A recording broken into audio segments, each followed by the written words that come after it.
what a great testimonial and a wonderful way to start out the morning. So Amy and I are going to start off the morning, and then we're going to move very, very quickly into the agenda of today. We have an amazing keynote speaker and just as amazing panelists. And on behalf of all of us who've worked on this project, this is our first Power Breakfast this fall. And on behalf of all of us, we couldn't be more thrilled to have all of you join.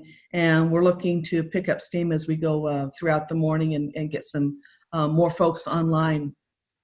Again, I'm Dr. Kathleen Greiner. I'm the Regional Director for Business and Entrepreneurship here in Orange County.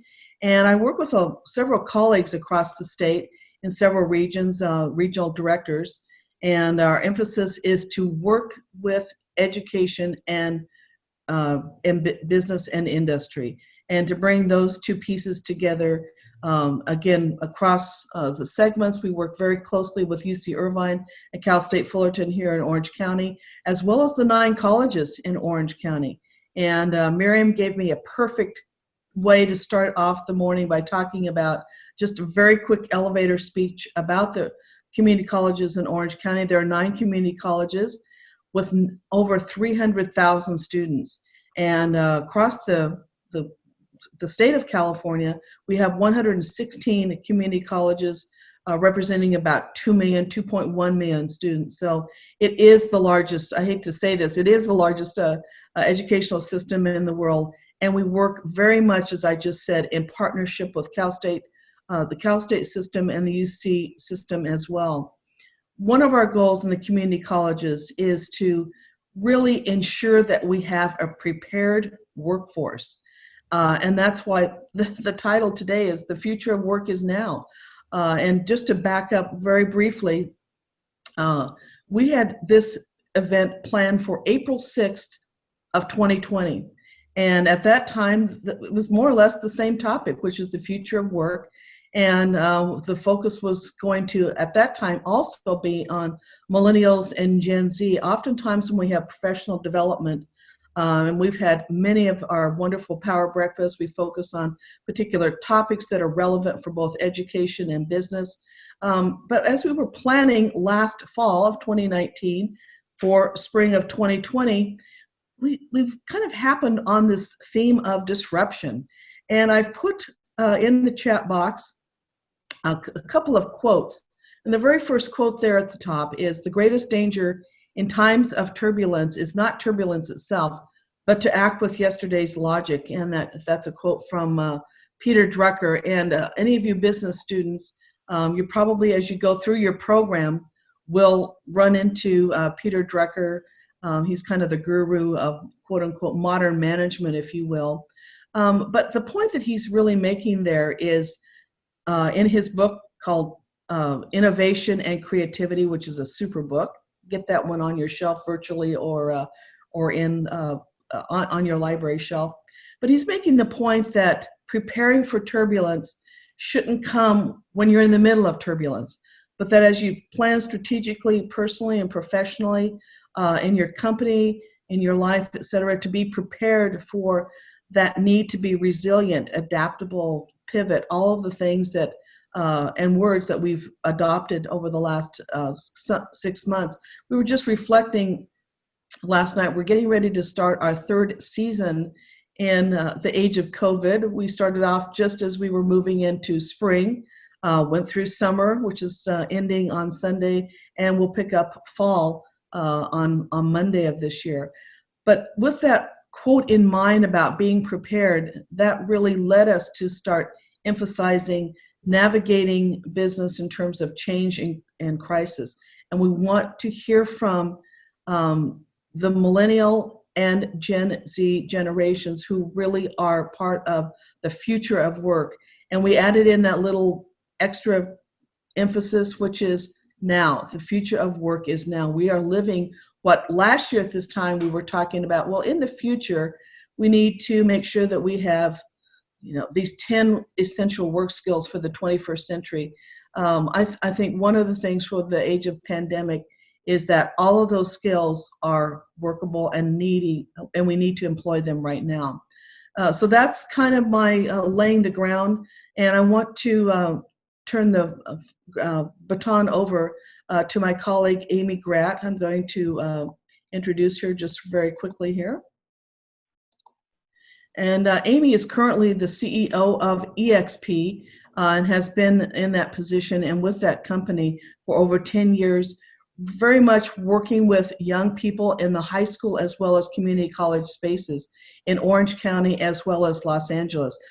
Just last year alone, before the age of CV-19, about 6,400 high school students went through a number of programs, activity, events, and professional development for students, again, in both Los Angeles and Orange counties. So she's a terrific leader, a great, I'll say this, Amy, I think I can say this in front of everyone, a wonderful colleague and a super thought leader. So we're really fortunate to have you lead us today, Amy, and I'm just going to turn the floor over to you. But thank you so very much, and to the entire team.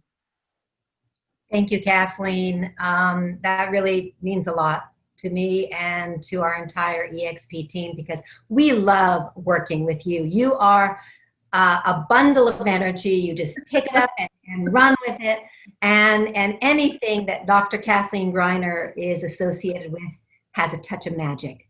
So let's hear it for Kathleen. Well, thank you. That sounds great. You know, I'm recognizing that we are running just a little bit over, even though we started early, but I do want to touch on a couple of things. As Kathleen mentioned, you know, we have been engaging this amazing, vibrant community of educators and industry partners for the last 3 years through power breakfasts and advisories and what EXP loves to do, our GPS Your Future Career Days, trying to help educators understand what are the skills and the characteristics and the knowledge that their students need to know to be effective in the jobs of the future. But at the same time, as Kathleen mentioned, you know, we've been talking about getting ready for the future. You know, 3 years ago, we were talking about disruptive tech. We were talking about globalization and effective supply chains. We were talking about the coming cannabis industry and the coming focus on human-centered design and, of course, climate change. And then guess what? We're here. We're totally here.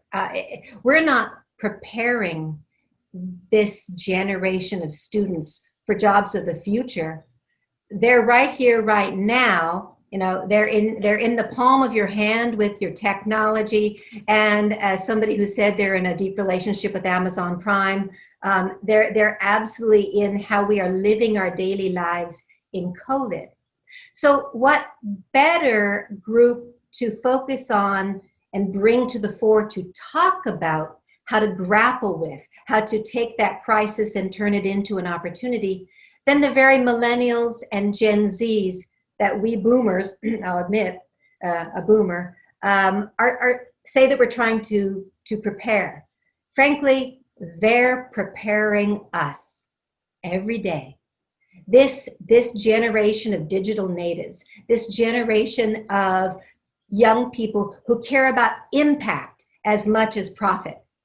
This generation of socially flexible and resilient and frankly persistent individuals are the ones who are going to take us into the future. And 6 months and a week, 6 months and a week into this COVID crisis, by golly, I need you girls and boys. You know, I need this Generation Z because I'm tired. I'm exhausted. And we need the grit and the persistence and the abandonment of yesterday's logic.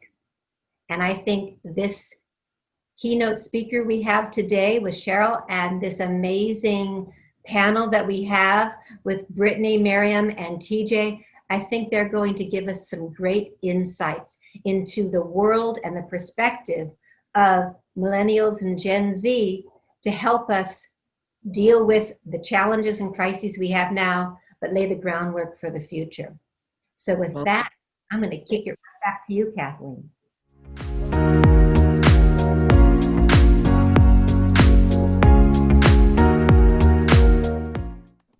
well, I'm going to go ahead and jump in, Cheryl, because I know you.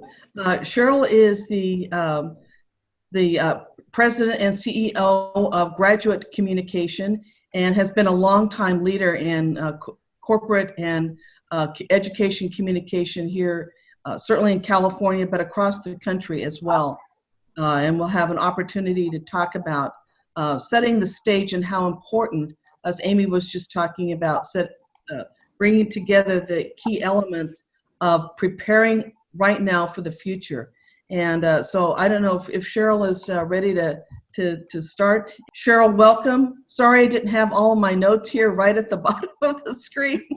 But you are such a professional. We're really thrilled to have Cheryl Broom here to talk about the changing workforce in a chaotic world and really bring together that multi-generational perspective of preparing for where we are now, but where we're going in the next 6 months, given where we've been. So Cheryl, thank you so much for being our keynoter this morning and really setting the stage for this conversation about the economy, crisis, and change, and this young professional emphasis. Thanks so much.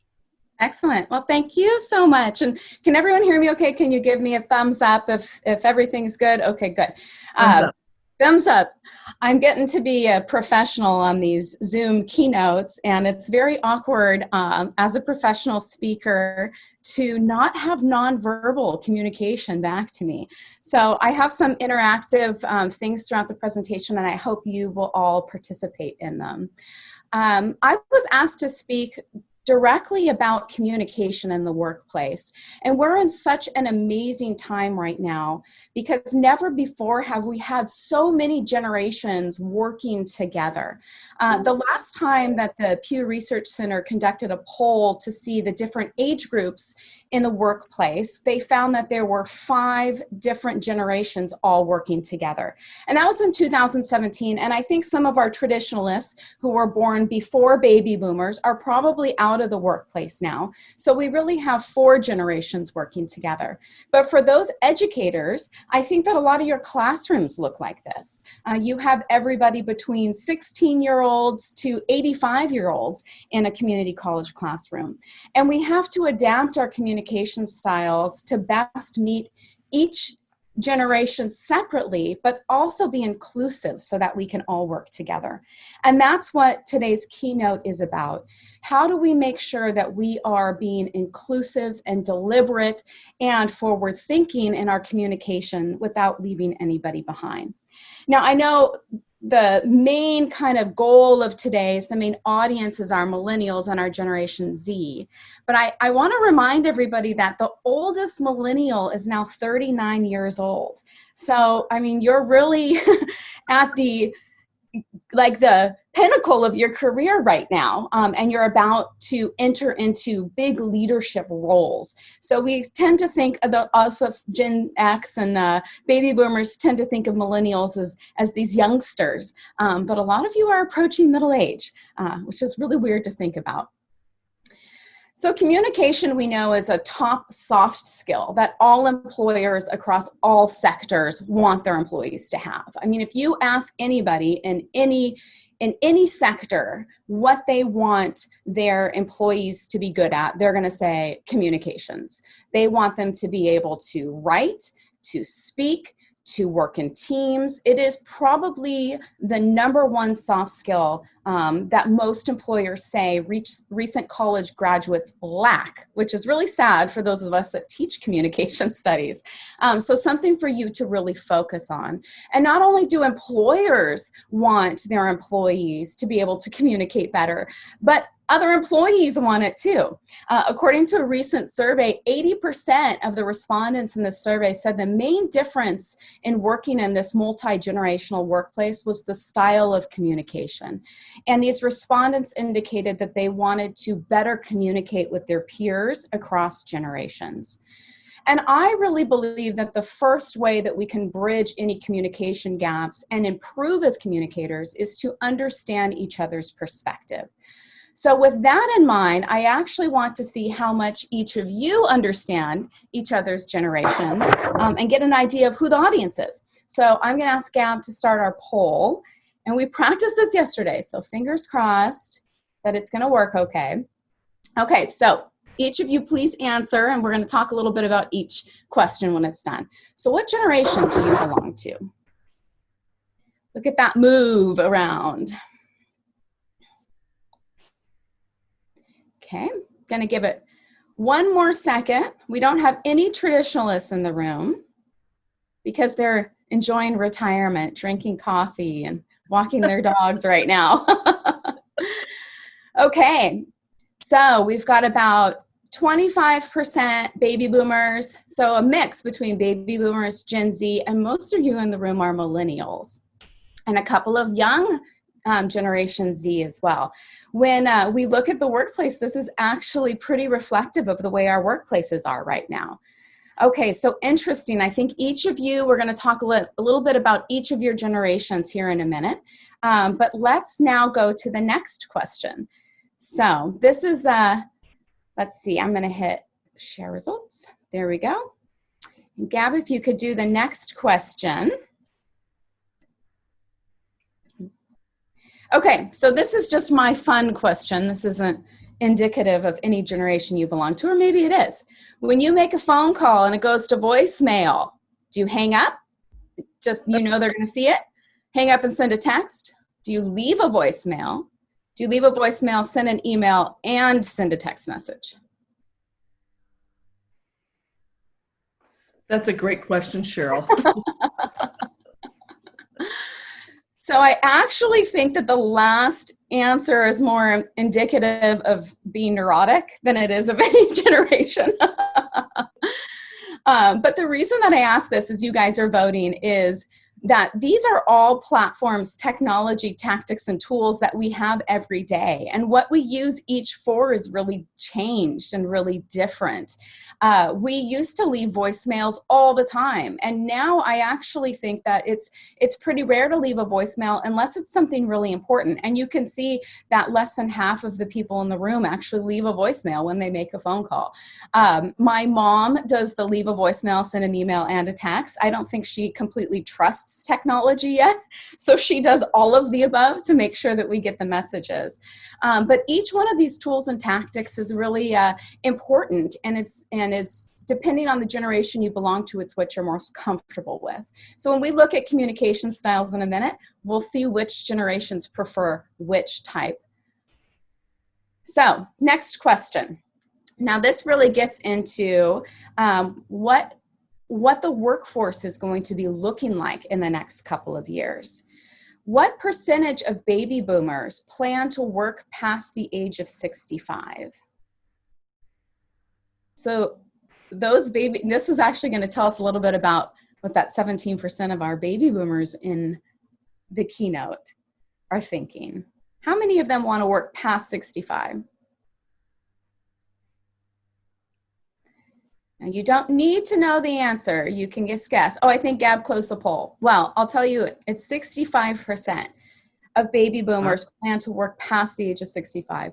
And this has really impacted our work environment in that traditionally, with traditionalists, people retired between the age of 55 and 62, which opened leadership roles for the younger generation. Now we have baby boomers working later, hanging on to some of those leadership roles, and the transitions that we're seeing are happening slower in the workforce.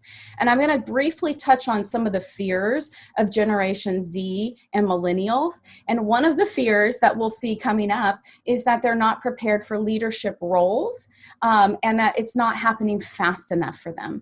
And I don't want to blame it on the boomers. We've already seen the whole millennial boomer kind of war going on this year, right, with social media memes. But one of the reasons that our workplace is kind of slowly transitioning those leadership roles is that baby boomers want to work longer. They're happy in their careers. They're more technologically savvy than the traditionalists, and they're enjoying their work.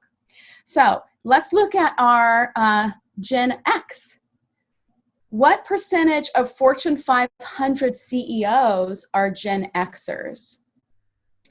Now, Gen Xers, remember, these are people who right now are 41 and older. So about 41 to I think it's 58 years old.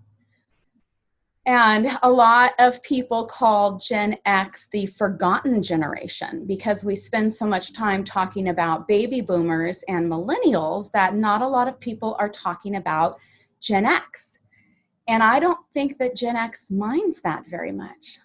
I think that they like the fact that they're a little forgotten. And in fact, 68% of our Fortune 500 CEOs are within this age group. So we're not talking a lot about Gen X in the media.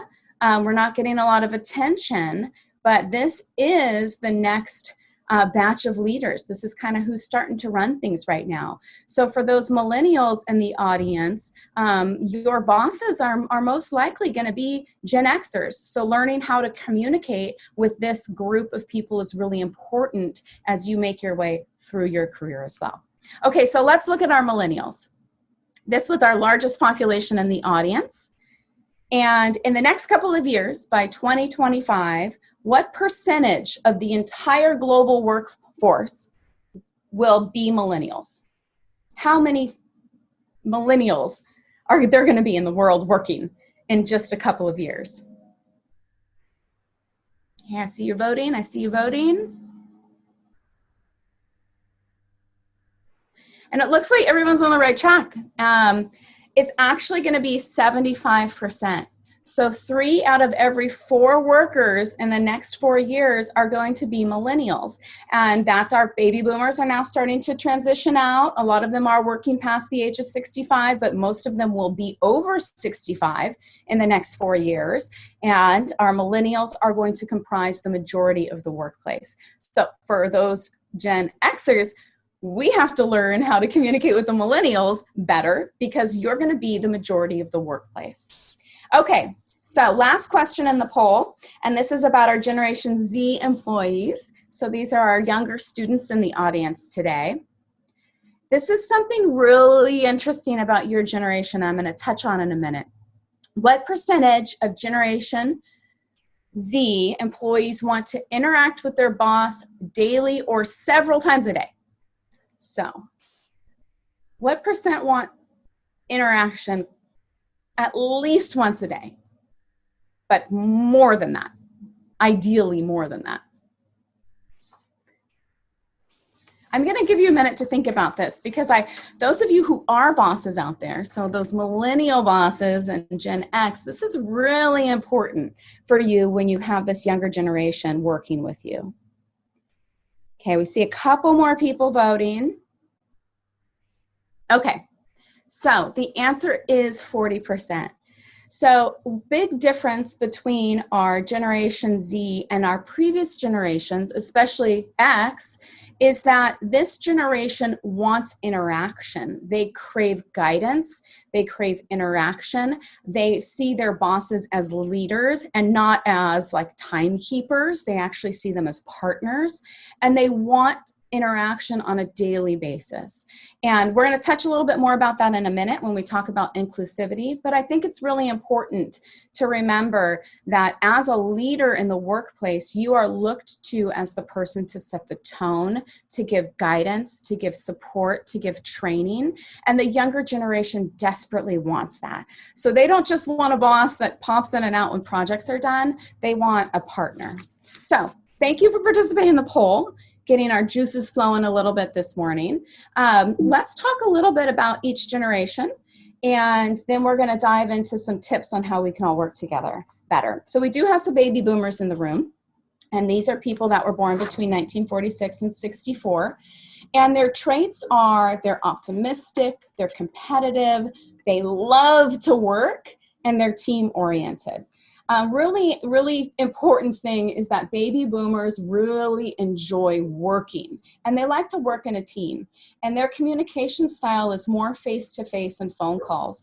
So I think that as we've transitioned to virtual learning, this is the generation that's really had the hardest time because they get a lot of pleasure out of being face-to-face, being in meetings, being in groups, working together, and working remotely has been a challenge. Baby boomers fear being obsolete. They fear that they're not keeping up with technology or that they're going to get displaced by younger workers. So to assuage those fears, leaders should really give a lot of coaching style feedback, offer professional development opportunities, but also give them the opportunity to mentor as well, because they won't feel that they're going to be displaced if they are allowed to groom the next generation and teach them the skills and all the wonderful things that they have to offer. Okay, so this is my generation, Generation X. We are, probably the biggest thing about us is that we're skeptical. Everything is skeptical. Generation X, we saw our baby boomer parents working so hard. We went through them losing their jobs in the 80s. We went through the dot-com burst. We decided we're not going to work that hard. We're going to put in the work that we want to put in, and then at the end of the day, we are clocking out and we're going surfing, or we're spending time with our kids. So a lot of difference between our two generations. Generation X is all about being efficient. They fear not having enough time for their families. They also want more support in the leadership transition. Remember, these are the generations that don't want to spend 80 hours a week working. So give them some tools so they can be good leaders, and then they want to get out of there. So immediate feedback is really important for this generation. Professional development opportunities, and a flexible work schedule. So those of us who have moved to this new virtual work environment with Generation X are probably pretty happy because it's pretty flexible, and they like that. You know, a lot of us, I have 2 kids in the other room in virtual school right now, and the flexibility to deal with that is great. Okay, so our millennials, competitive, civic, open-minded, achievement-oriented. They're really responsible. They're really motivated by the quality of their manager. They want unique work experiences.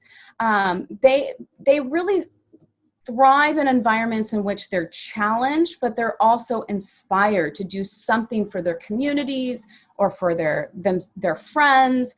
They're looking for work experience and not just a paycheck. One thing that's really interesting about millennials, and when I taught for years at a community college, and I experienced this with the millennials in my classroom. There's a real deep fear of not doing everything right.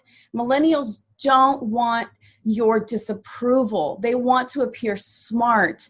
They want to appear on top of it. I remember having to actually switch my teaching and communication style to give more instruction, to give more feedback, to be immediate, because millennials crave that because they grew up in such a structured environment academically that they need professors and employers to keep giving that immediate feedback and to manage results. But most importantly, they want their bosses to know them and to get to know them personally. So they're not just workhorses, they're people with passion, and that's important to them. Finally, our younger generation. They're global, entrepreneurial. Clearly, that's today's topic, right? You're all entrepreneurs already, even though you're so young. And they are personalized and creative and individual and diverse. But on the flip side, they're also called stressed, depressed, and exam obsessed. And that's what how The Economist is describing this generation. This generation reports the highest level of depression from any other generation. They're completely stressed out. They're bombarded with communications. They have come up with some really hard times in their short lives. And so they're struggling. So we need to be aware of that in the workplace and in education as well. So how do we accommodate this generation, this up and coming generation? They like to work on multiple projects. They too want some work-life balance, and they do crave independence. But remember, they also crave guidance and being taught by their boss. So some interesting thing about the generations.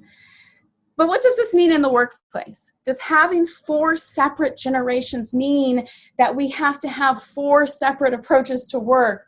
Or that if I'm talking to a boomer, I got to talk to them different than I'm talking to a millennial? What does this all mean? And how do we make sure that we're inclusive at work? what's really interesting about research, communication research, is that we're actually starting to learn that the generations, yeah, we have some characteristics that are different between us, but perhaps deep down, our differences are really just all in our head. And maybe that generational differences at work aren't as big as we think they are. But thinking that they're big is affecting our behavior and making us less effective communicators. So let's take a little look at some research really quick, and then I'm going to give some tips and wrap it up. We believe other people view us more negatively than they actually do, right?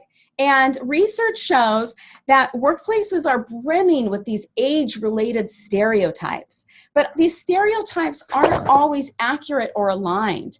One survey asked people to say, what does Generation X think of Generation Z, vice versa? And then they asked the generations what they thought about themselves. And what the study found is that we actually think that other generations view us negatively, but they're viewing us positively. So a baby boomer would say, well, a millennial thinks I don't know how to use technology. Well, the millennial's saying, oh, I think the baby boomers are so smart and I love working with them. So we're actually our own worst critics, and we're projecting these stereotypes at work, which make us less effective communicators. Not only that, but then we start, because of these projections and because of these stereotypes, we start adjusting our behaviors negatively, which negatively impacts our work relationships. One experiment that I found was fascinating asked an undergrad students to train different groups based on age. So they were asked to train an older adult, and they were described, they did this virtually. So they said, you're training a 53-year-old on a task. And then they asked the students to train a younger adult, a 23-year-old. And when the trainers believed they were teaching an older adult, they dumbed down the training and actually trained them very poorly. So poorly that the older adult couldn't do the task. But when they were told they were training a younger person, they trained them fantastic, to the point that the younger person could accomplish the task. So this implies a lot about our own implicit bias. Just telling somebody their age made them change the way they communicated and teach based on stereotypes that they held, based on their own implicit bias. So our fears of how others can perceive us and can also lead us to avoid behaviors. So if you, and we're going to go with this example on technology, if you're a baby boomer and you think, oh, people think that I'm bad at technology, then you start avoiding it because you don't want that to actually happen. Or it can lead to conflict, like, oh, I'm going to show them. This is especially true with our younger workers. Our younger workers are afraid that older adults see them as too young. So they're going to start acting older, acting tougher, and that backfires because people are like, why are they acting like that? They don't have to prove anything. So our research is showing these implicit bias, these stereotypes across generations might actually cause a little bit more harm than they do good. So some things might be true, right, across generations, but we don't want to use some of this to stereotype or to put people in boxes. So here's my tips. How can we get around this? How can we, in this new now, make sure that we're creating workplaces with good communications that are inclusive? First of all, we need to train our leaders. Our leaders set the entire tone for the organization. So our leaders can't take for granted that they know what inclusivity is. We think that our leaders have the answers to everything, but a lot of times they don't. And so we need to create an inclusive culture starting at the top. So organizations need to say, how are our leaders doing? Do they need more training? Then we also need to listen to employees, town hall meetings, surveys, one-on-one sessions. And this is really important for those of you who supervise. I do a lot of work with organizations that are looking to improve employee communications. And the one thing that I find over and over and over is that every organization I've worked with, employees say they want more time with their supervisor. They want more feedback. They don't just want an annual review. They want a one-on-one session at least once a month, where their leader sits down and listens to them. And just listens, where it's the direct reports opportunity to share their progress, their goals, any problems, no matter what the age or the generation. People say that's lacking the most in their workplaces.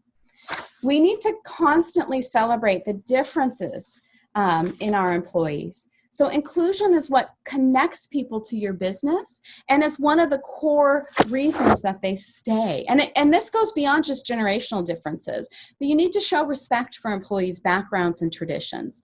So it's well known that diversity in teams lead to better decision making and greater innovation and greater outcomes, but inclusion is what makes people stay in your company. And it's what makes people happy in your company. So make sure that you celebrate differences rather than trying to just get rid of them or not pay attention to them. Now, a couple more tips. This one is my favorite because I worked in education for years and I've probably been to 10,000 meetings. I'm not exaggerating. Like, my entire life in education as an administrator was meetings. All I did was meet all day long. And one of the best things we can do, especially for our younger workers who need the opportunity to speak out more, who want to be more involved, is to hold more effective meetings. So we need to foster an environment that allows for contributions from all participants. So how do we do this? We send out the agenda ahead of time so that people who need more time to digest it can digest the agenda, can prepare questions, can think through materials. We, as leaders, like if you're the one running the meeting, you solicit feedback. You give the opportunity for others to speak. You ask people to participate. Now, remember, there's something called the curse of knowledge, and that's a whole nother keynote that I can give. The curse of knowledge basically is when you're so good at something, it becomes easy for you. And you forget that other people don't know it like you do. So especially at work, you start throwing around terms or making things seem simple, and other people in the room are like, wait a second, I don't even know what she's talking about. So check your own knowledge and make sure that you are speaking in a way that is including people who might not be as familiar with whatever you're meeting about. 2 more tips. Of course, we want to avoid making assumptions. So check your own stereotypes and make sure that you are aware and deliberately including others, because inclusion is not just the responsibility of leadership, it's everybody's responsibility from the ground up. And finally, I'm really into setting measurable goals. Working as an organization to measure how are we going to be inclusive? What does that look like? What should our goals be? And how are we going to measure success? And then communicate back to your team on what you're doing and where you've been and where you're going. Communication is so important, especially as you look to make a better work environment. So, in conclusion, just a funny little cartoon. I'll explain my generation if you explain yours. Generational differences may or may not exist at the level that we think we are, but we all come to work, no matter what generation we're in, with our own needs and our own desires. And these needs and desires change as we change, as we get older and have more responsibility at work. And to create a workplace of the future, I believe, creates a workplace in which everybody is included and that communication styles are deliberate and thoughtful and inclusive. And if we can do that, our employees will be happy, they will be productive, and they will be able to collaborate for generations to come. So with that, I'm concluding my virtual keynote. I want to thank you all so much for listening, and we'll get on to the next portion of the program. Fantastic, Cheryl. Hey everyone, if you haven't been over to your reactions button, run over there right now and put your clappy hands up. Thank you so much, Cheryl. Thank you so much. I think I just before I pass the baton back over to Amy for our panel introductions and so forth, my sense and what I took away from that was that focus on diversity of thought, diversity of teams, the complexity of bringing together all of those great, personalities, cultures, experiences around the table, now around the Zoom room, to bear on a decision. We make better decisions with more buy-in, and I think a depth of capacity for us to be able to implement, and that's the whole point, is to be able to execute things and then move forward. So thank you, Cheryl. What a pro. So grateful for your time and expertise.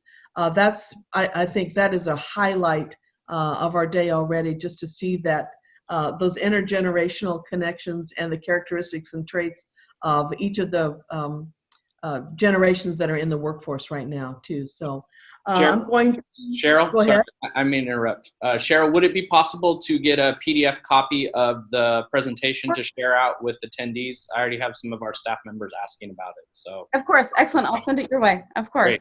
Thank you. Thank you. All right. So great. Oh, I love the comment, a peace treaty between boomers and millennials. I love it. I love it. Great.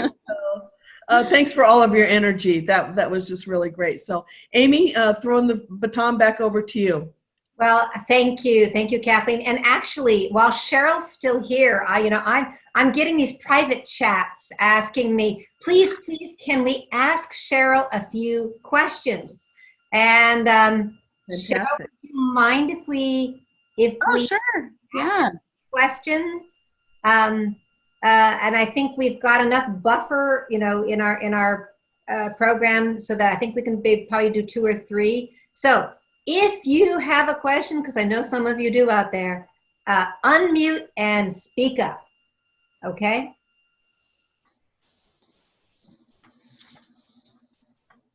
ask away. Ask away. Otherwise, I'm going to go straight into the panel. Hey, students out there, for an extra 5 points. Ask a question. My biggest question is coming from being a millennial and going into Gen Z and going into leadership. We're more on the term of, put in more work, get more effort out. And how would we transition that into, showing that, yeah, we don't have experience, but we'll put in more work to the Gen X's who are, put in the 8 hours and go home. How do we bridge that gap in terms of, showing that we're capable of doing that next step, even though their step is still, that 8 hours? Yeah. And communicate that to them in the proper way that doesn't sound like we're better than them because we want to work harder and work longer hours, but we want to show that, we put in more work and more time because we want to understand a lot more rather than, what the generation did before kind of idea. Yeah, that's such an excellent question, and I think that gets to what the fears of millennials is not appearing to be doing their job well, being worried that they're not being seen as intelligent, as leaders. So I think that your question hits that fear right on the head. And my advice, and this is to Gen X as leaders as well, is I really am a big believer on one-on-one sessions with your supervisor. And I think that is something that you should ask for if you don't already have it. And I think that's it. I think most Gen Xers and most leaders would love for an employee to say, I learned so much from you. I really want more time with you. Could I get on your calendar, even for half an hour once a month?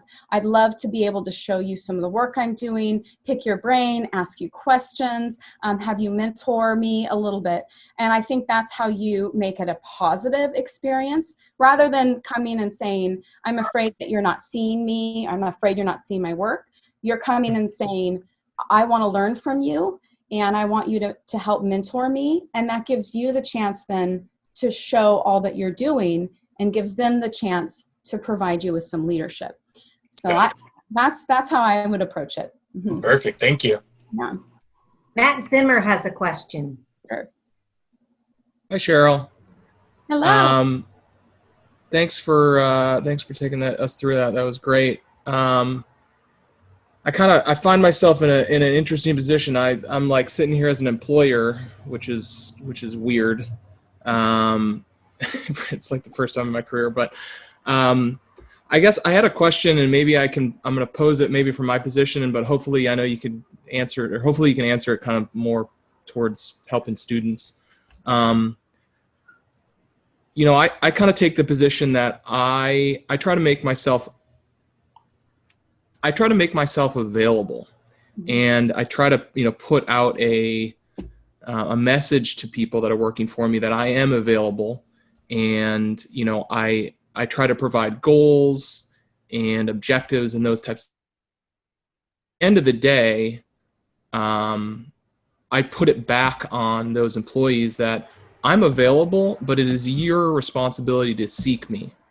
And I may be hard to get, you know, to get a hold of, and, you know, that doesn't mean I'm not trying, but it means I've got multiple people that are trying to vie for my attention. It's really an incumbent upon you to figure out how to, you know, get the task done. And if I need to be part of that, absolutely, I'm 100% on board. But I guess I'm wondering if that's unique, or if you see that, you know, as kind of just normal in the way things need to get done, or I don't know. What are your kind of thoughts around actually how that relationship, you know, kind of hashes out? Yeah. So what a great question, because that question touches on like an entire semester of leadership styles. And I don't think there's a right or wrong answer, because as a leader, you're in the great position to choose how you want to lead. And some leaders like to give their teams a lot of leeway and a lot of flexibility and want to allow them to explore and make mistakes. Other leaders want to be very involved, want to have check-ins, want communication back. I think the important thing for leaders is you find a style that works for you and for your employees, and that you're clear that that is what your style is. So I believe in setting expectations from the beginning so that people aren't guessing. And I think for millennials, that's what they like the least, is having to guess what you want. So if your style is, you know, I support you, I trust you, I'm giving you this project, and go run with it. If you need something, come to me, but I'm not going to be checking in weekly. I think that stating that up front will take away some of the angst that people feel at work. Like, am I doing this right? He's not available. I don't know what I'm doing. So I think that honesty up front is really important. Yeah, and I find myself having to repeat it often, that like, I'm not going to get angry at you. Yeah.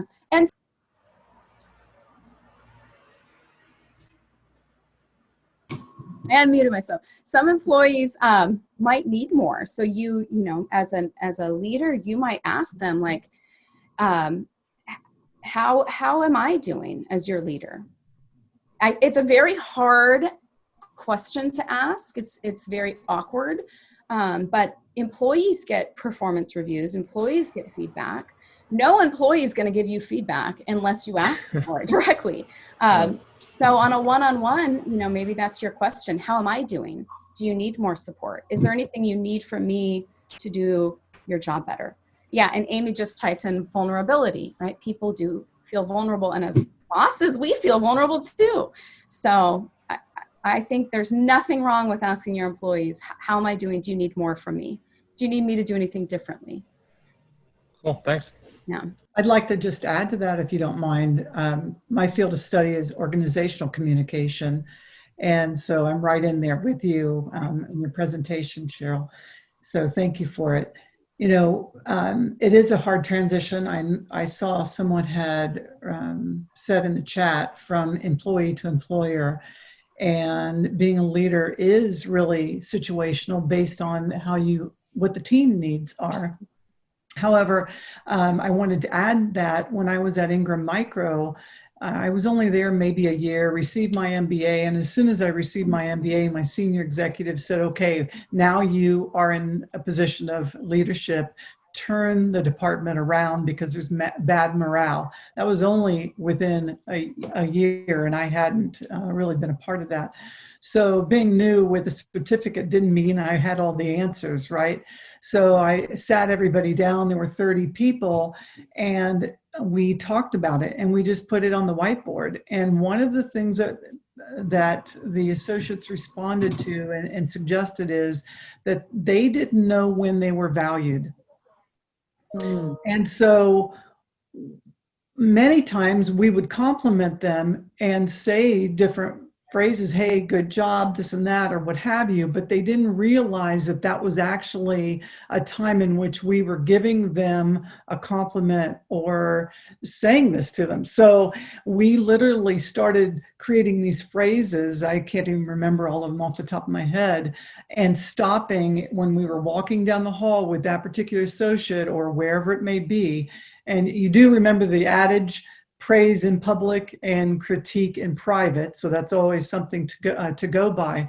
But as we would be walking and they would say, oh, I'm working on this, or blah, blah, blah, and we're all rushing down the hallway, I would literally, and my colleagues in management would stop and say, I want to give you some, good positive feedback and accolades for this. This is a, and they're like, oh, okay, thank you. And I mean, literally had to spell it out. And it was weird that you do have to do that sometimes, but that recognition so that they understand what words you're using and how you're phrasing that means something to them, and they were valued. Thank you, Tracy. This is Amy. I'm piping in.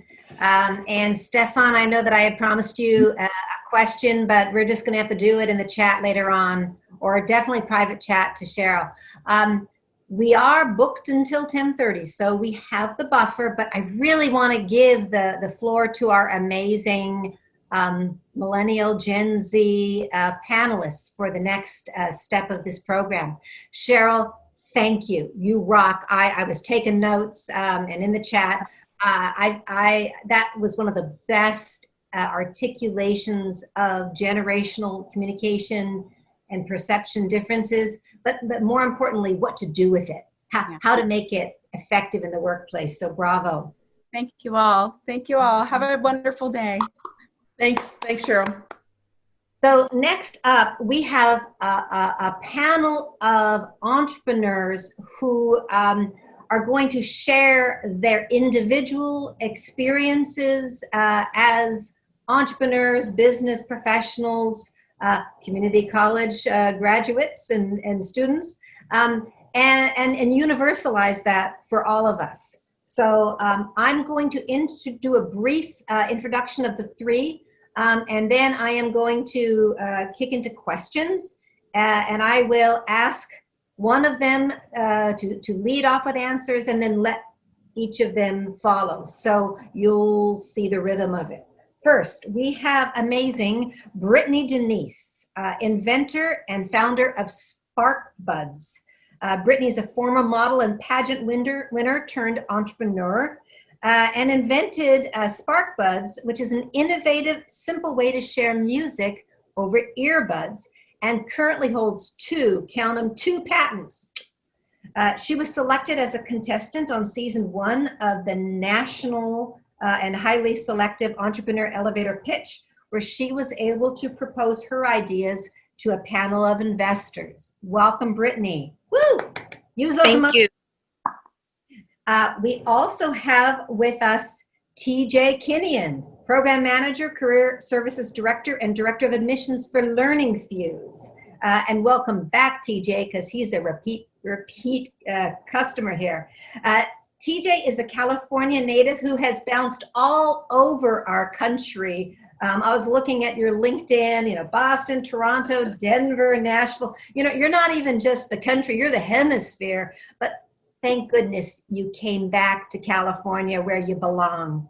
And for the last 10 years, you've been working in tech and are currently helping Orange County students and entrepreneurs really get the leg up on technical and soft skills when it comes to tech careers, and at LearningFuze, the oldest and top-rated coding bootcamp in OC. And as well, you are the preacher of positive energy. So I want to hear a little bit of that mojo in your presentation. And last but absolutely not least, Maryam Edah-Tally, entrepreneur and founder of Fleur à Cheval, Ernst & Young's 2017 Young Entrepreneur of the Year. And I think, Maryam, that was the first time we met you when you came. Yeah. I think you were right off of that national award where you came and spoke to high school students at the GPS Your Future event. Mm-hmm. Maryam built her career at the ripe old age of 13 by competing in business pitch competitions, and went from being a former national competitive figure skater to horseback rider to young entrepreneur, channeling her passions, her personal passions, into professional success. She's best known for the young entrepreneurial spirit that has fueled her business, Fleur à Cheval, which is an international e-commerce business selling global floral accessories to the equestrian market. And if you know horse people, you know horse people like to spend some money. And she has managed to like completely grab that market and own it. So we're going to hear a little bit about that.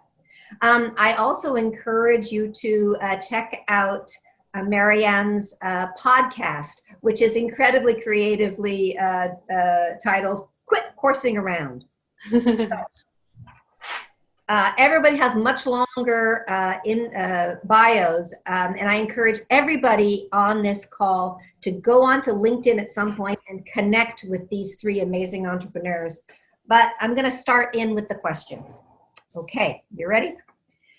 The catchword of pandemic is pivot. And even though it may be overused in the media, it has been a constant and essential factor of current business reality. This is especially true for entrepreneurs who are at the front end of crafting their business strategy. For these incubating and early stage entrepreneurs, the catchword is less pivot and it's more innovate. So for you three, and I'm going to lead with Brittany, so giving you a little heads up. How have you pivoted or innovated your business in response to the pandemic? You know, what new opportunities have you captured? What assumptions have you had to let go of? Brittany, you want to start us off? Okay, awesome. So this pandemic has been crazy, especially entrepreneurs like myself, young entrepreneurs. A way how I pivoted: before I would go to business meetings such as 1 Million Cups, meeting entrepreneurs, networking. Now I network through LinkedIn, I email, I do my research on the market for my product, as far as getting customers, seeing what they're looking for in earbuds, and learning new ways to marketing my product, such as taking online courses. That's the way I pivoted. I do believe that social media is a really big factor in learning how to pivot for your business or just yourself in general. So that's one way that I have pivoted during this time. Thank you, Brittany. Maryam, how have you managed to pivot or innovate for this period? And I'd love to hear some wisdom that you see coming out of this crisis. Absolutely. Again, thank you to the whole EXP team for coordinating this. I know it's a lot of back-end work, so thank you. So in regards to my e-commerce business, I mean, you guys probably know I am still in school pursuing my bachelor's degree. I'm graduating this December. But pretty much with Fleur à Cheval, I relaunched it a couple months ago. And one of my biggest markets, which is South Africa, I'm not allowed to import any of my products through there, which absolutely sucks because that's where pretty much a lot of the bigger parades and FEI and USEF horse shows are happening right now. And around this time last year, I was selling to them and I had my ambassadors promoting there. And so I've had to kind of put a hold on all of the marketing efforts that I was doing for Fleur à Cheval and switch to actually figuring out how to keep the money flowing. And so for me, because I do have a horse, I've had to give riding lessons now in order to suffice and, you know, make ends meet, because we're kind of all on the same boat. All of our boats are like rocking a different way right now. But in addition to that, so I've had to pivot from actually selling floral products to bringing my products to the barn and using my horse as a marketing machine for the products. And now I'm working with different like riding centers here in California. And I'm actually working with 2 disabled facilities that work with children to actually implement my products on the horses so that they have sensory equipment like the flowers to show them, you know, where they need to hold the reins on the horse by putting my products there. So it's kind of a weird strategic product placement that I'm having to implement right now, but it's been pretty slow, but for me, again, it's a passion. And on the other side of that, you know, my mom runs a Montessori school, and the first floor of our house has been converted into a school, and she's been doing that since I was 8 years old. Unfortunately, like, you know, with the number of cases in OC, luckily we're kind of doing a little bit better now. The head count has been up and down with school enrollment here. And so we've had to basically pivot from our traditional model. And I told my mom this, like Google ads and Yelp reviews and all that kind of stuff just isn't working right now, because parents are going to keep their kids at home for their safety. And right now, if you identify it, the main pain point right now is that parents are having to work and also teach their kids at the same time. And so I approached my mom. I said, why don't we create our own independent study program here, similar to the way I was like raised in school. I was part of an independent study program, and actually say, okay, parents, you know, you don't have time to teach your kids their kindergarten coursework. Bring them here. We have a curriculum. We'll take care of it for you. Comply with the COVID rules, and, you know, we still get the same amount of revenue that we would have if the student was going to come to our actual Montessori school. And so it's kind of a matter of thinking on your feet, and like this only happened within the last 2 weeks. And so we've only implemented this whole kindergarten curriculum thing now. And so it's definitely been lots of strategy and lots of back and forth, but it's just a matter of capturing the opportunity when it comes and phrasing it in a way that'll appeal to your market. And we rely heavily on word of mouth. So luckily we have that to back us up on. Thank you, Maryam. TJ, I tell us about tech innovation in these days. Oh my gosh. Luckily, I turned the air conditioning on to 70 because I was getting red when you were giving the introduction. You really dove into my LinkedIn, and I appreciate that. And kind of going off of that, LinkedIn is more powerful of a tool than ever right now. One of the things I love about networking events like this is, you know, before you'd go to an event and you're like walking around, you don't know who you're going to meet. Sometimes it's tough to meet the right person. Here, it's like, who's chatting? I'm going to take their name, connect with them on LinkedIn. It's so easy to do. We were fortunate enough to be, you know, in an industry and space that was already, you know, pushing the boundaries of education and really trying to, you know, adapt to the market needs. So, you know, as a boot camp, we're teaching web development courses and UX courses that typically aren't available at colleges, universities, and a lot of colleges, universities are picking up and starting to do this now more often. But that was what we were built on, was, you know, pivoting and innovation and adaptability, which, you know, at the end of the day, they all kind of fall into this same little grouping of just be ready for change. And that's something that technology has continued to push. And so one of the things that we were fortunate of is, you know, we had started doing kind of remote hybrid classes back in September. We had actually switched from Google Hangout to Zoom, which that was a blessing in disguise. And so, you know, since then, it's been a really good experience. The only thing that was tough is, of course, we built our brand and our business on in-person teaching. So, you know, we have a 7,000 square foot facility here in Irvine, and I'm here right now. We've got a teacher on the other side of the classroom, and you know, it's just us passing each other kind of in the hallways. And so it's a little lonely. But outside of that, you know, it's just kind of been continuing to engage the students, really make sure that people feel supported, because one of the tough parts about working virtually and learning virtually is that you don't see that other people are kind of struggling too. You know, it's kind of the pitfall of, you know, what we all kind of are already aware of with social media is people don't post things on Instagram and Facebook of, oh man, today was tough, but, you know, I'm going to get back, you know, at it tomorrow. Some people do, but most people post vacations. Most people post food that they love.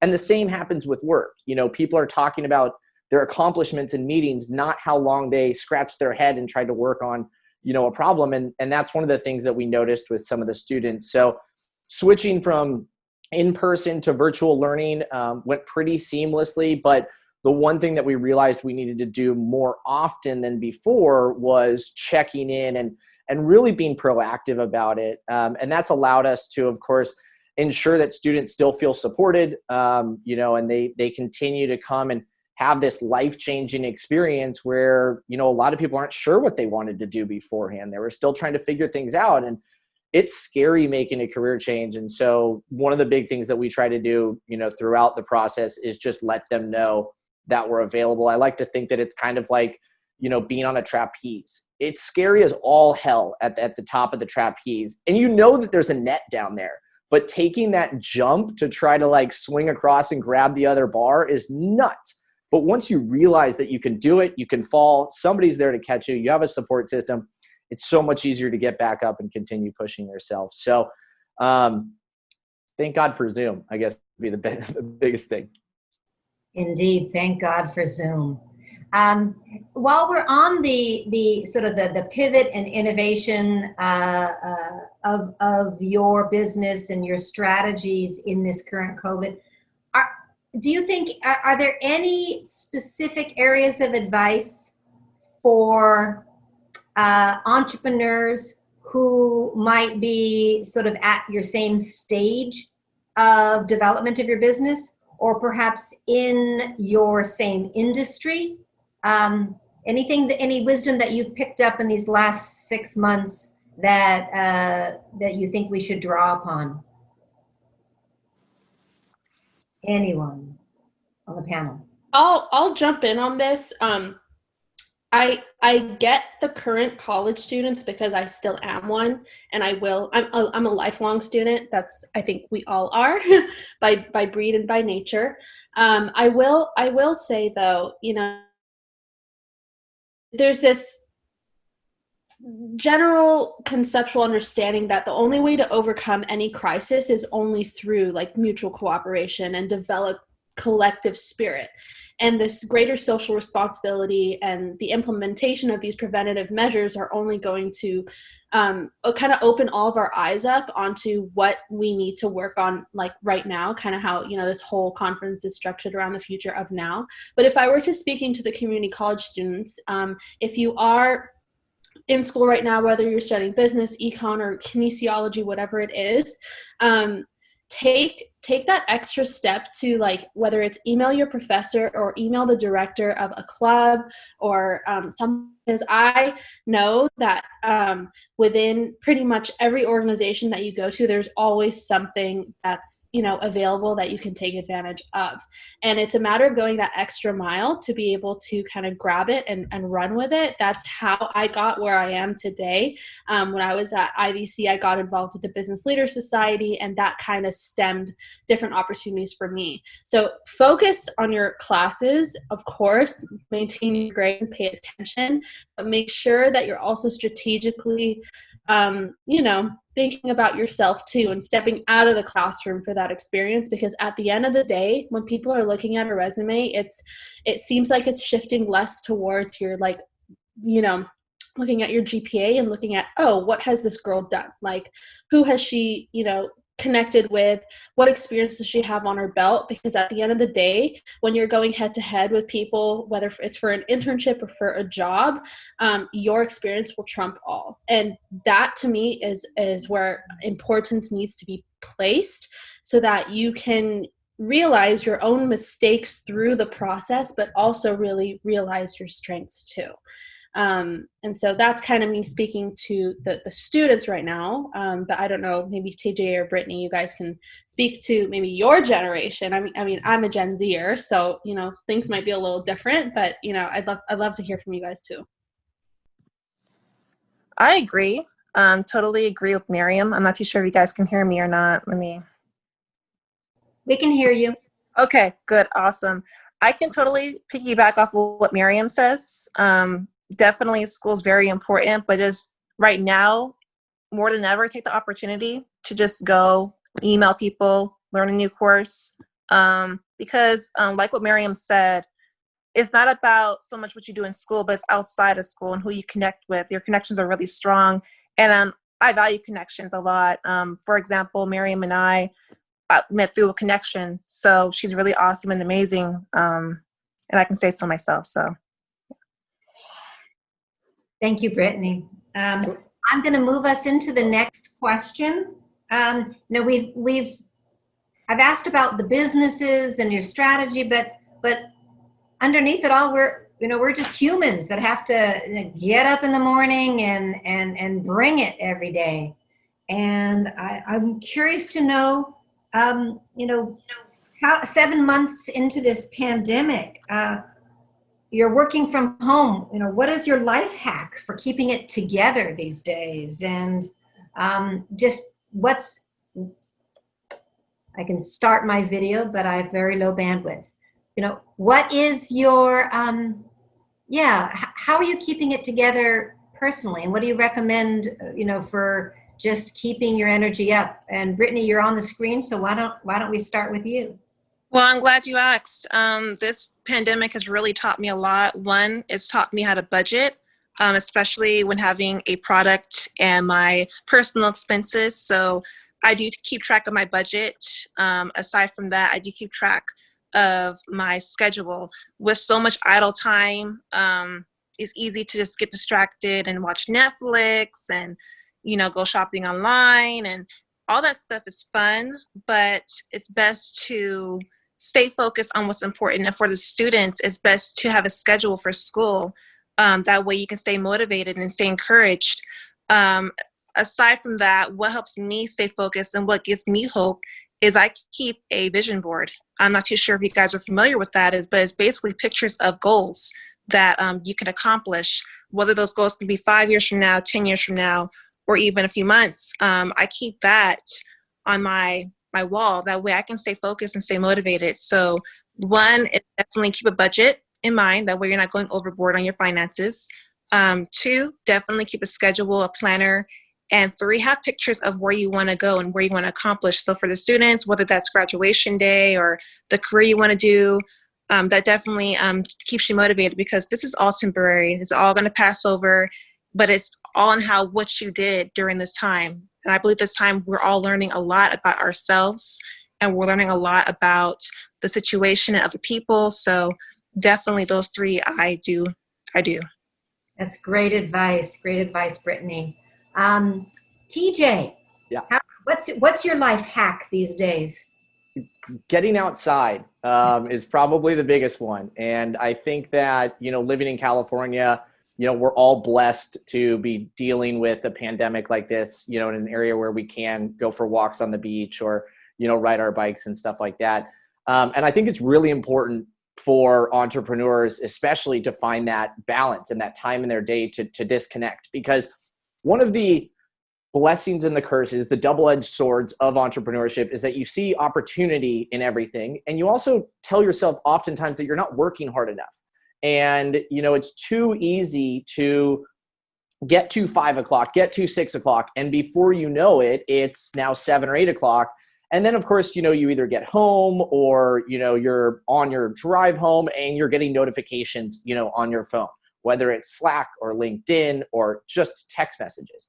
So finding that balance is really key, because burnout is absolutely real. And, you know, it's not as if it's the buzzword anymore, because, you know, kale was cool 5 years ago, and, you know, now nobody's talking about it. Burnout was 2 to 3 years ago, but we can't forget about it. And so it's really important that people are aware of that, because at the end of the day, and I'm a huge fan of Angela Duckworth's studies and research on grit, it's not the people who are the fastest. It's often the people, and this is just the tortoise and the hare, story that we're all aware of. It's the people that stick with it. And, when we're talking to students about the job search process, it's not going to be easy. You can't expect things to just click and work. And so being and keeping the momentum going is probably the most important thing you can do, rather than trying to just go, go, go, go, go. And before you know it, 3-4 months later, you're either sick or, you just don't even enjoy what you previously had thought you had loved. TJ, is there power in a smile? You listen to the podcast. Absolutely. Yes. So yes. And one of the things that I'm a huge proponent of is, happiness. And happiness is actually the one emotion that we have complete control over. Almost every other emotion that we encounter, in our daily lives is typically the result of external forces. Whereas happiness, as Amy just mentioned, you can smile and it changes your brain chemistry. I believe it was a scientific study or it was a research study that they did. I forget what country it was, but they were showing that blind babies smile. Like, that is just intrinsic to who we are. And it's amazing the difference a smile can make. And it doesn't just help you too, but it's contagious. So absolutely. Yeah. Absolutely. Absolutely. Maryam, any awesome hacks that you have besides writing your beautiful Arabian gelding? Thank you. I appreciate that. I was just about to say, literally my sacred little safe place, my safe haven is the barn. It's outdoors. You're getting exercise, sunlight. It's great. Plus, we naturally social distance there. We're 6 feet apart and like 10 feet high anyways. So we're in tandem with the COVID guidelines. But I would say it's at the beginning of quarantine when like all of us were on the call planning it. That was like when all of us were kind of adapting to this whole quarantine thing. One thing that I've had to make sure that stays in check is sticking to a routine, establishing one and sticking to it, because it's so easy to like stay in bed or like work on the bed and like go and eat even when you're not hungry and just kind of like binge all throughout, your day. But I would agree with TJ. One thing for me is going outdoors and just walking. And if it wasn't for this quarantine, I probably wouldn't have started my podcast as earlier as I had expected. The goal was to graduate with the bachelor's this December and then launch the podcast in January 2021. And then I was like, you know what? I have all this time on my hands and I'm at home anyways, and the microphone, the Yeti is right there. So I might as well just go. Podcasts have been really huge for me. I throw on a podcast when I'm showering, when I'm doing my makeup, when I'm, working, just being stimulated. It helps increase my mental stamina. And also my hacks are get the hard stuff done first. For me, the most annoying thing for me is doing schoolwork. I absolutely despise it. So I just get that done the first. I knock it out. I just focus. I there's this rule that I kind of live by. It's called the 60-20-60. And I've done this pretty much since I was like 13. 60 minutes, I'll set a timer for 60 minutes. I'll sit down at my desk. I'll put my phone away and I'll just do all my studies in 60 minutes. A 20-minute transition trigger. So it cannot be going on my phone, whether I want to go out for a walk or go downstairs, talk to someone, some type of social interaction, or just sitting down and meditating. And then another 60-minute chunk, and I'm pretty much done with my homework within 1.5 to 2 hours. When if I didn't listen and abide by that rule, it would have taken me probably 4 or 5 hours. So it's about efficiency and just establishing a routine, sticking to it. Go outdoors, plan your schedule, increase your mental stamina by listening to a podcast, and try to socialize if you can, within the COVID guidelines. So those are my hacks. And smile. Yes, and smile and be joyful. Bring the joy, as Brendan Burchard says. Absolutely. We've talked about the hacks. We've talked about the pivots. We're talking about millennials and Gen Z, and we heard from Cheryl before a little bit about the characteristics of each. I'd like to ask you what your thoughts are on when we're looking at pandemic and crisis. What do you think you draw upon any particular skills or attributes that you can relate back to your generation? And is there anything about your Gen Z or your millennial stereotyped character that makes it particularly difficult in this pandemic time? So, Maryam, you're up on the screen. You want to take it from there? Sure. So pretty much from Cheryl's really insightful keynote, she was talking about how millennials have kind of been described as conventional but confident, sheltered but team-oriented, and high achievers, and how they're very, pressured in a sense. And then that's, kind of like the millennial little realm. And then moving to my generation, we're a little different in the sense that we've identified with characteristics of loyalty, determination, compassion, open-mindedness, and responsibility. And it's a matter of being aware of these things. And I think self-awareness really has to do with kind of knowing how you work and how you're operated and how you're programmed. And I kind of alluded to this in the chat, but one book that's been very pivotal in my journey of not only understanding my generation per se, but just me as an individual, and both professionally and academically, is the book called StrengthsFinder. I'm sure it's pretty widely used in corporate. It's used during the employment process, but it's called StrengthsFinder 2.0. It's written by Tom Rath. Pretty much what this book does is it has a list of 35 to 40 different strengths, and it comes with a code. John Russo from IVC actually gave this to me when I was taking one of his classes when I was like 17. Comes with a code. You go online, punch in the code, you take a 100-question assessment about yourself, and it pops out with your top 5 strengths, and you can write it on the book. So mine is achiever, futuristic, competition, maximizer, and focus. And what I like about this book is that it not only identifies your strengths and tells you what you're good at, but it also says, okay, what if I'm a manager managing somebody who is an achiever? How can I show up for them, and how can I adjust my leadership style to be of service for them?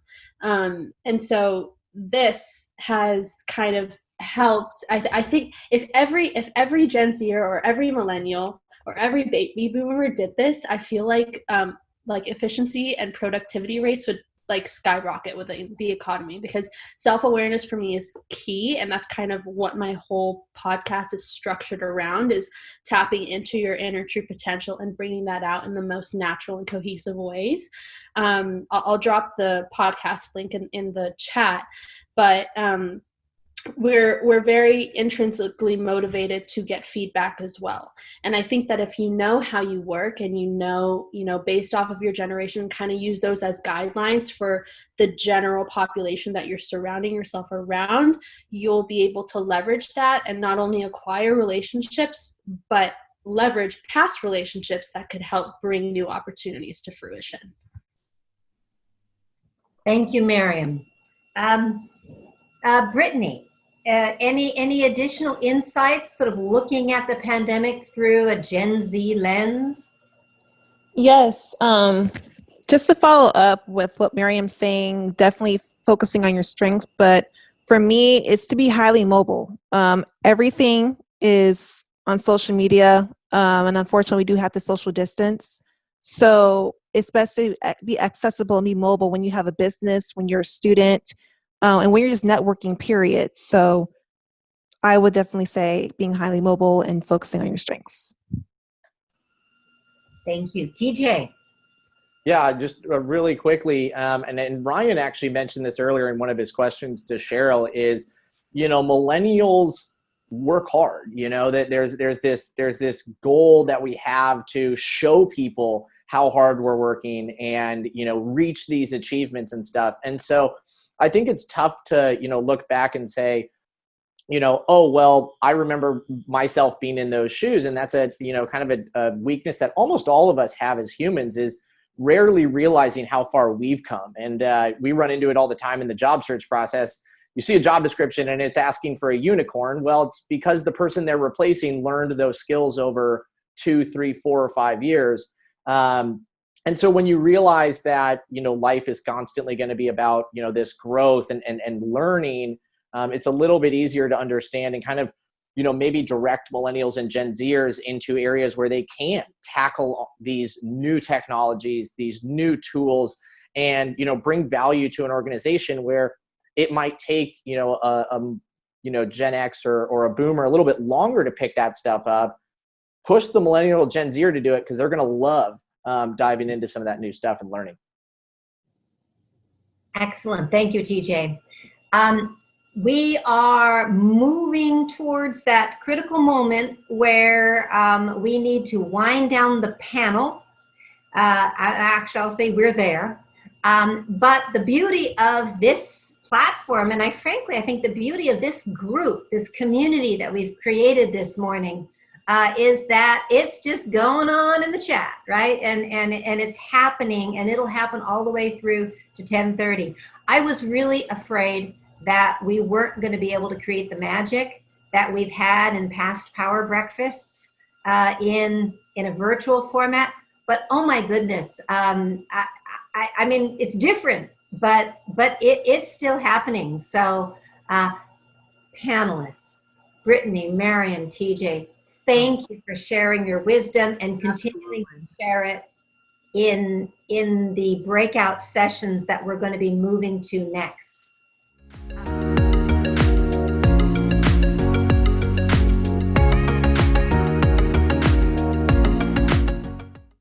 Let's start with Dennis. Can you start with your group? You're on mute. We had a great conversation about eyelashes. Okay. But we were just talking about, networking during the age of COVID, and how marketing material has been revised just to fit the current, attention span. It used to be like 30 minutes. Now it's down to like 2 or 3 when it comes to videos. So we only got to like 2 questions, but it was a really great conversation. Okay, great. So let's move on to my group. Goran, do you want to go ahead and share out what we had?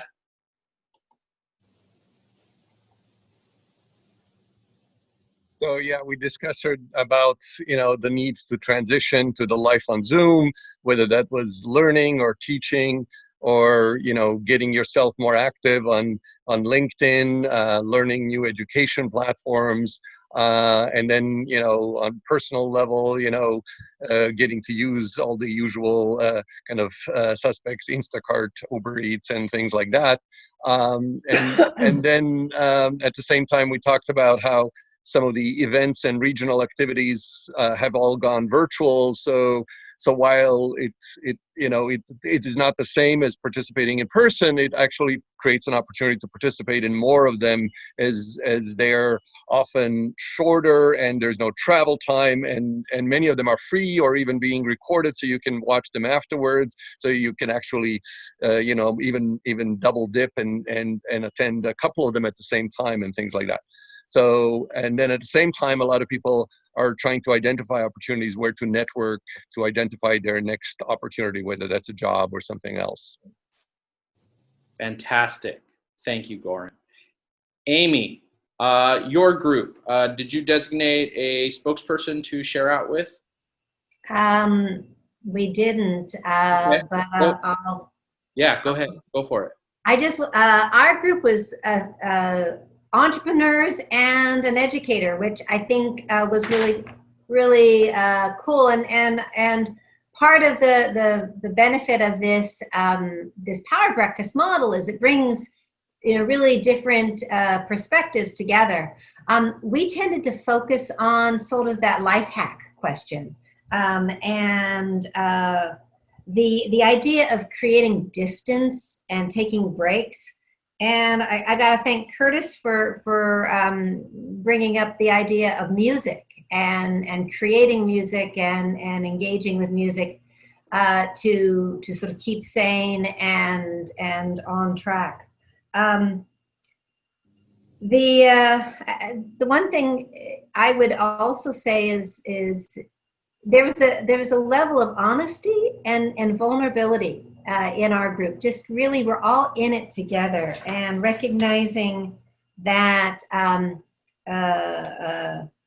Matt said, you know, just putting one foot in front of the other every day and getting up and making it happen is in of itself a triumph. It's a success. I think this generation, these entrepreneurs, they're going to be okay. This group. Great, thank you, Miss Patty. I'm going to go ahead and throw it over to you if you want to share your thoughts, or if you elected a spokesperson. Thank you, Gob. Yes, we did elect a spokesperson. I think everybody else was just as shy as I am. So TJ, if you want to take it away. No problem. Yeah, it got bestowed upon me. We were talking about, of course, pivoting and the use of technology, Zooms, Microsoft Teams, great resources for that. And then taking advantage of time management tools and project management tools like Asana and Trello. Of course, people have mentioned recently the virtual networking events that you can do, and connecting on LinkedIn, because LinkedIn now, people are on it more than ever. And one that I actually recently discovered was Lunch Club. And it's a cool little matchmaking networking service that you actually give them a few times throughout the week, and they then connect you with somebody and just fill in that little Google Hangout for you. So you don't have to do too much of the work for yourself. Great, thank you. Miss Alejandra. I am here, so sorry for that. So in my group, we actually got through 2 questions, but it was very engaging, and I really enjoyed the people that were in my group.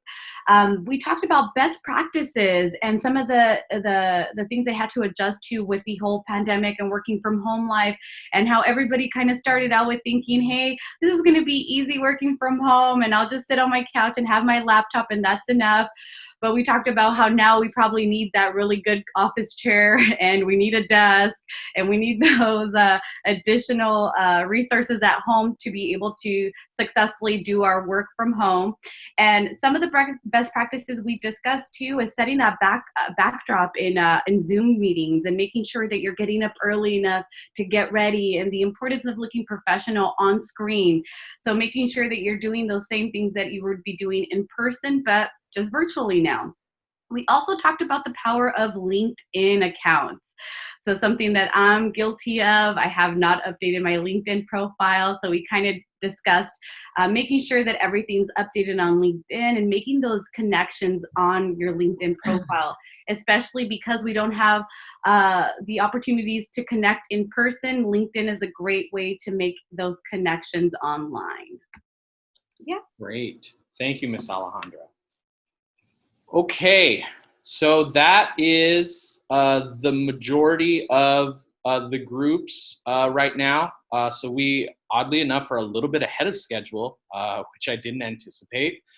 So I just want to go ahead and open it up for any other questions that we might have. We didn't get a chance to ask the panelists questions, or any other closing remarks at this point, just for people to go ahead and connect with each other right now, if that's okay.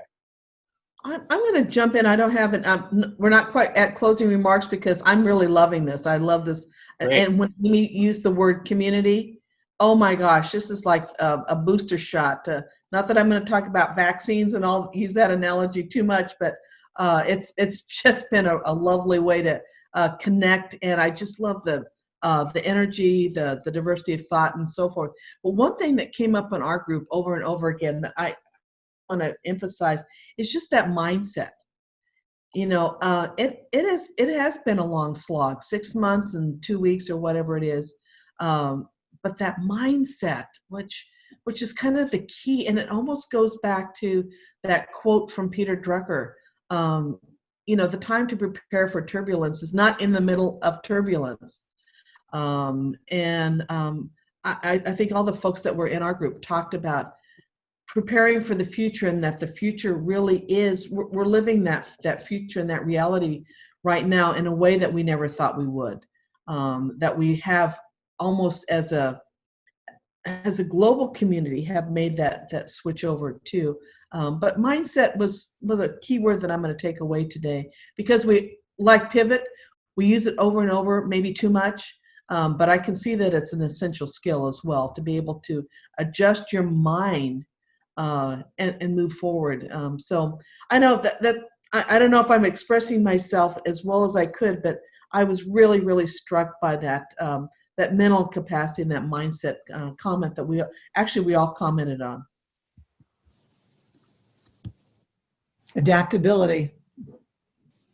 Any questions from our for our panelists? Since I think we still have them all here right now. I know we didn't get a chance to ask them earlier.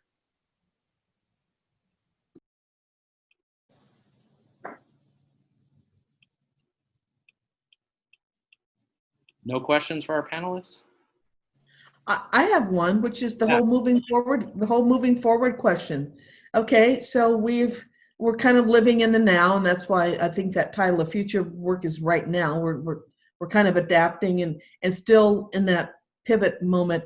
But when you think about fall of 2021, and I know I'm thinking about, oh my gosh, that's a whole year from now.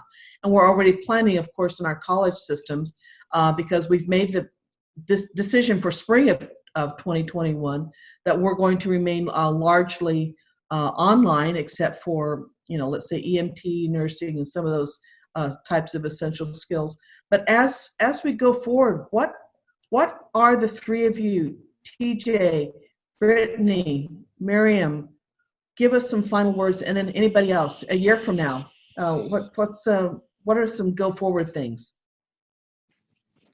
Pretty much for me, I mean, I'm right now I'm applying to the UCI Masters of Innovation and Entrepreneurship program, and I'm like a solid supporter of online studies. It's been what I've been doing since 13, and if I can avoid any type of on-campus interaction that just wastes my time sitting in a classroom with fluorescent lighting, I totally will, because even John Russo, when he was my teacher at Irvine Valley College, I would get in trouble for doing emails and working on my business because I wasn't paying attention to the lectures. So I found a hack in order to get both things done. Just do online.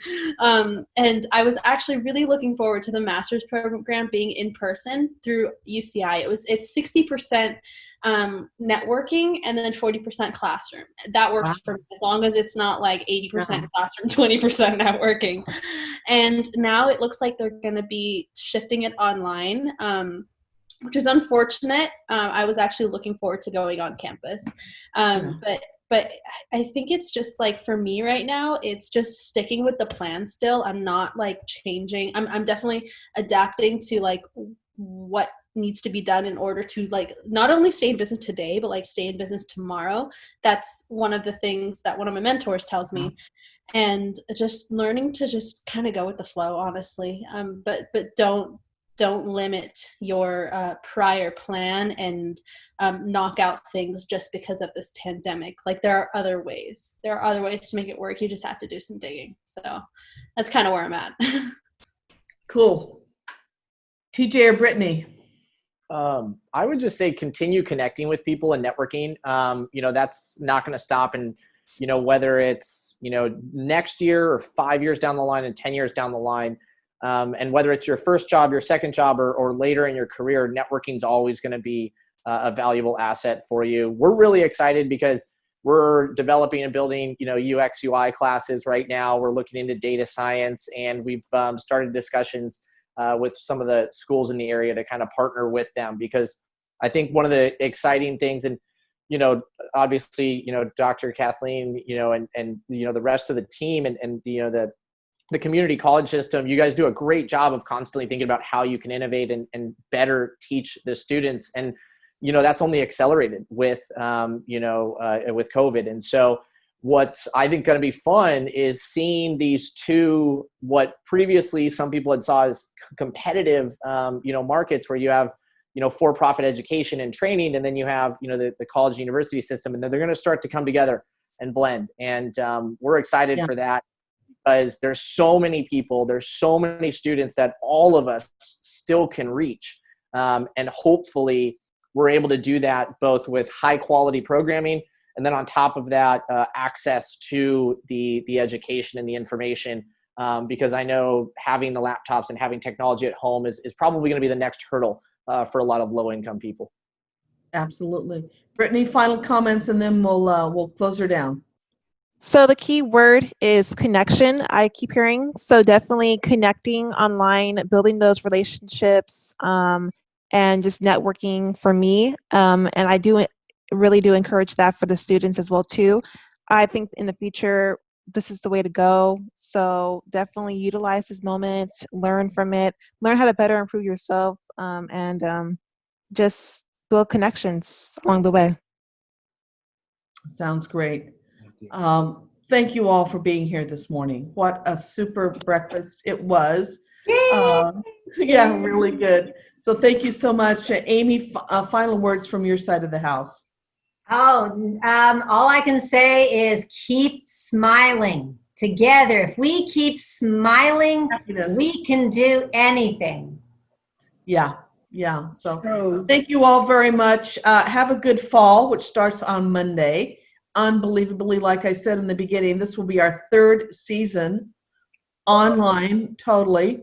And by this time next year, it will be our 2nd year in the online universe. So thank you all so very much. Panelists, you exceeded every expectation. Thank you so very, very much for your time. Amy and the team at EXP, Gob, for managing all of us. Thank you very, very much. Well done. Have a good weekend, everybody.